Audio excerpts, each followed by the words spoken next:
Traditional పాల తాలికలు అయితే మనం ప్రిపేర్ చేసుకుందామండి. పాల తాలికలు తయారు చేసుకోవడం చాలా ఈజీ అండి.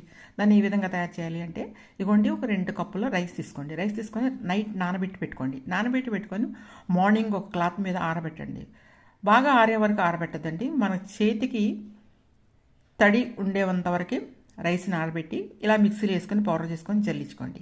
ఇలా మిక్సీలో వేసుకొని పౌడర్ చేసుకొని జల్లించుకునే దాన్ని పక్కన పెట్టుకోండి. ఇప్పుడైతే 2 కప్పులు మనం బియ్యం వేసాం కాబట్టి కప్పున్నర షుగర్ వేసుకోండి. వేసుకొని కొంచెం వాటర్ పోసి స్టవ్ మీద పెట్టి వేడి చేయండి. పాకం ఏం అక్కర్లేదండి, వేడి చేసి పక్కన పెట్టండి. ఎందుకంటే ఏమైనా డస్ట్ పార్టికల్స్ ఉంటే వడగొట్టుకోవచ్చు. అయితే ఇప్పుడు మనం తయారు చేసుకున్న రైస్లో అయితే నేను ముందు ఒక అరకప్పు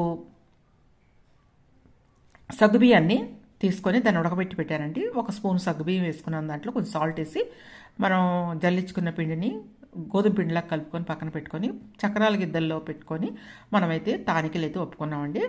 ఇదిగోండి ఇలా పెట్టుకొని తాలికలు ఒప్పుకుందాము. చూసారు కదా, ఇట్లా మన గోధుమ పిండిలా ఉండాలన్నమాట. చక్రాల గిద్దలు ఇలా పెట్టేసేసి నేనైతే ఒక లీటర్ పాలు తీసుకొని ఆ లీటర్ పాలను కూడా స్టవ్ మీద పెట్టి మరగనిస్తూ ఉన్నాను. ఇట్లా మరిగిన పాలల్లో అయితే ఇవ్వండి, మరిగిన పాలల్లో మీరు పిండి పిసికేటప్పుడు కొంచెం మనం కరగపెట్టుకున్న బెల్లం నీళ్ళు కూడా కొంచెం పోయండి. లేకపోతే చప్పగా ఉంటాయి తాలికలు.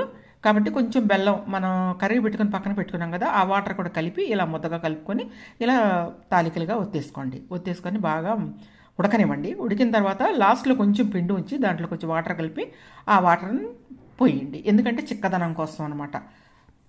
మనకి పాల తాలికలు పలసగా ఉండకుండా చిక్కదనం కోసం అయితే పిండి నీళ్లు పోసామన్నమాట.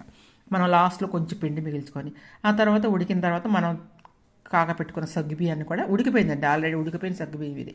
దాన్ని కూడా ఈ విధంగా వేసుకొని బాగా ఉడకనివ్వండి. ఒక 15-20 నిమిషాలు బాగా ఉడకాలండి మనకి. తర్వాత ఒక అర స్పూను ఇలాచీ పౌడర్ వేసుకోండి. ఇలాచీ పౌడర్ ఇలా జల్లించి వేసుకోండి, లేకపోతే నోటికి తగులుతాయి. అలా నెయ్యి వేసుకొని బాగా ఒక 4 స్పూన్ల వరకు నెయ్యి వేసుకోండి. నెయ్యితో ఉడకనివ్వండి. చాలా బాగుంటుందండి పాల తాలికలు.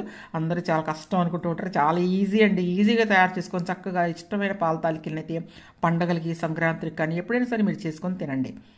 సంక్రాంతికి, కౌనమికి లేదా మీరు భోగికి ఎప్పుడైనా సరే.